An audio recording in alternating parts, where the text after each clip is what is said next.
नमस्कार, good morning from Kanifnath. आणि नेहमीच संडेच्या दिवशी आपण येत असतो कानिफनाथला ट्रेक करण्यासाठी. तर चला, जास्त वेळ वाया न घालवता आपण व्हिडिओला सुरुवात करूयात. Good morning. आज नेहमीप्रमाणे आलो आहे कानिफनाथ ट्रेक. पहाटे 5ला उठलो होतो, 5:30ला निघालो घरून. इथे 6ला आलो आहे आणि आता आपला ट्रेक स्टार्ट झाला आहे. आणि 2 आठवडे थोडा पुण्याच्या बाहेर होतो, त्यामुळे ब्रेक झाला आहे आणि त्याचा परिणाम आज जाणवतो आहे. चांगलाच श्वास भरतो आहे. म्हणजे कंटिन्युटीला किती महत्त्व आहे हे असं ॲक्च्युअल ॲक्टिव्हिटी केली की मग आपल्याला ते कळतं. चला, ट्रेक पूर्ण करूयात. आणि हे तुम्ही बघू शकता, असा हा रोड आणि 180 डिग्रीमध्ये हे टर्न आणि हा चढाव. आणि हे समोर कानिफनाथाचं मंदिर. आता उन्हाळा असल्यामुळे सर्व काळं दिसतंय.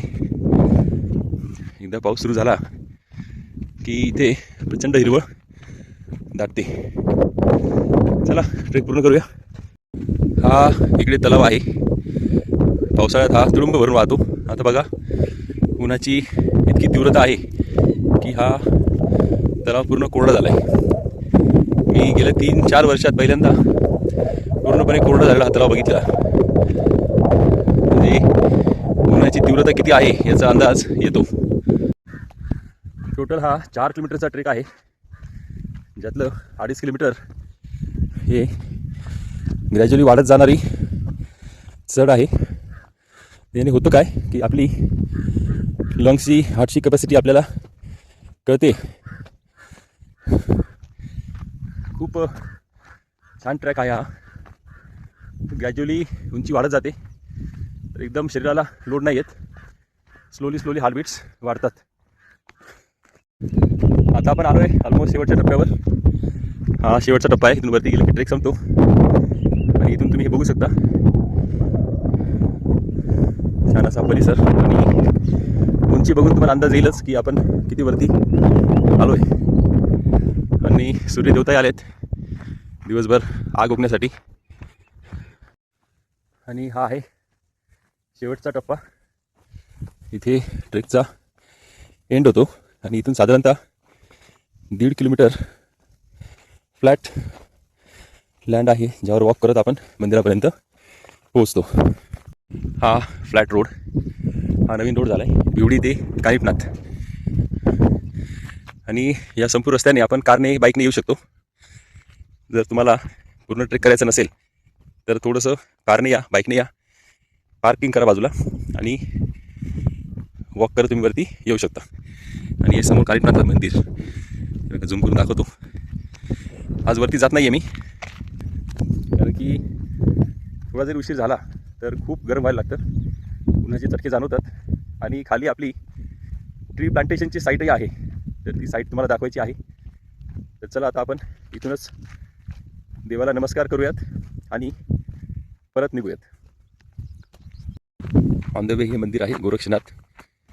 आज जात नाही आम्ही, आंघोळ केलेली नसते. जर तुम्हाला हवं असेल तर आंघोळ करून या, तुम्ही दर्शन घेऊ शकता. आणि इथे गुरुवारी आणि रविवारी गर्दी असते.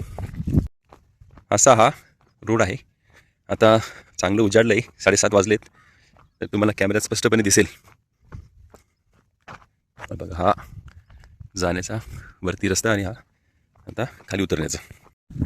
आणि इथे कानिफनाथला येऊन ट्रेक करण्याचे बरेच फायदे होतात. एकतर आपल्याला फ्रेश ऑक्सिजन मिळतो भरपूर प्रमाणात. आणि दुसरं म्हणजे खूप छान अशी हवा. आणि व्यायाम जो होतो तो अगदी अप्रतिम. त्याची कुठल्याही दुसऱ्या व्यायाम प्रकाराशी आपण तुलना करू शकत नाही. इतका छान हा व्यायाम होतो, कुठलाही त्रासही होत नाही आणि स्लोली आपला व्यायाम होत जातो. आणि पावसाळ्यात तर नथिंग लेस दॅन महाबळेश्वर. प्रचंड धुकं असतं, पाऊस असतो, जबरदस्त असं वातावरण असतं. आणि आत्ता आपण आलोय आपल्या ट्री प्लांटेशनच्या साईटवर. ही बघा, अशी ही आम्ही सगळी झाडं लावलेली आहेत. झूम करून दाखवतो. जवळपास 300 झाडं आहेत तिथे. आणि आमच्या रोटरी क्लबच्या माध्यमातून, रोटरी क्लबचा जो ट्रस्ट आहे आमचा, त्याच्या माध्यमातून आम्ही इथे हा पाण्याचा टँकर ठेवलेला आहे. हा टँकर ठेवल्यामुळे आता उन्हाळ्यात पाण्याची फारशी कमतरता जाणवत नाही. इथे टँकर भरून घेतला की साधारणतः एक 2 आठवड्यापर्यंत पाणी पुरतं. आणि प्रत्येक रविवारी आम्ही येऊन इथे झाडांना पाणी देतो, त्यांची निगा राखतो, मशागत करतो. पण आता काल परवाच पाऊस झाल्यामुळे आज पाणी देण्याची गरज नाही आहे झाडांना. हे बघा, वडाची झाडं आहेत, पिंपळाचं झाडं आहे, कडुलिंब आहेत. असं ठिबक सिंचन करून इथे पाण्याची सोय केलेली आहे. वेगवेगळ्या प्रकारची झाडं आम्ही लावतोय.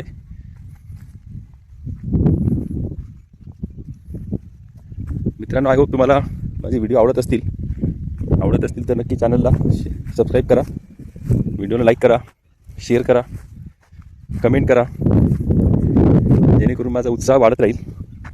चला आता आपली काही वेट थांबली.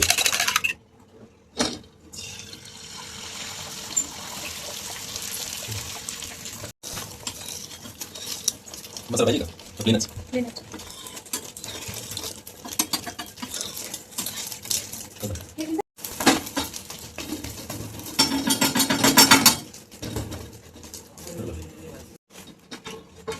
तयारी ब्रेड शिजली आहे.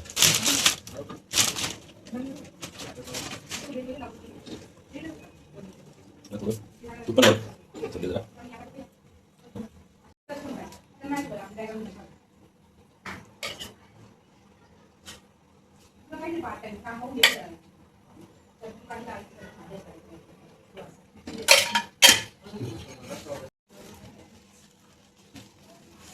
मस्त तूप लावून ब्रेड शिकून घेऊयात.